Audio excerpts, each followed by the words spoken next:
కర్నూలు జిల్లా కోసిగిలో తాగునీటి కుళాయిలను Mantralayam TDP incharge ఎన్ రాఘవేంద్రారెడ్డి ప్రారంభించారు. శనివారం స్థానిక రామక్కమ్మ గుడి కాలనీలో సర్పంచ్ అయ్యమ్మ ఆధ్వర్యంలో 5 లక్షల రూపాయల పంచాయతీ నిధులతో ఏర్పాటు చేశారు.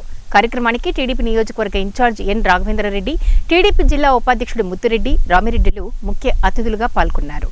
ఎన్నికల ప్రచారంలో భాగంగా ఆ కాలనీ వాసులకు ఆ కాలనీలో తాగునీటి కుళాయిలు ఏర్పాటు చేస్తామని హామీ ఇచ్చామని, ఇచ్చిన హామీల్లో భాగంగా తాగునీటి కుళాయిలను ఏర్పాటు చేయాలని సర్పంచ్ అయ్యమ్మ దృష్టికి తీసుకెళ్లడంతో ఆమె పంచాయతీ నిధుల్లో నుంచి 5 లక్షల రూపాయలు మంజూరు చేసి కుళాయిలను ఏర్పాటు చేసిందని అన్నారు. కూటమి నాయకుల సమిష్టి కృషితో కోసిగి మేజర్ పంచాయతీని అన్ని విధాలా అభివృద్ధి చేసేందుకు కృషి చేస్తామని తెలియజేశారు. కార్యక్రమంలో టీడీపీ నాయకులు జ్ఞానేష్, అయ్యన్న, తాయన్న, మాణిక్యరాజు తదితరులు పాల్గొన్నారు. గ్రామంలో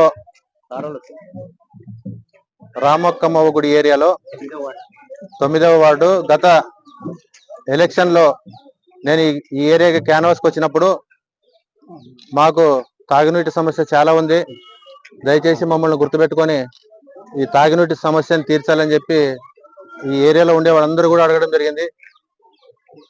వాళ్ళ కోరిక మేరకు సర్పంచ్ నిధుల నుండి సర్పంచ్ గారిని అడగంగానే 5 లక్షల రూపాయలు శాంక్షన్ చేసి వెంబడే వేయించినందుకు వారికి కూడా మా ప్రత్యేక ధన్యవాదాలు తెలియజేసుకుంటున్నా.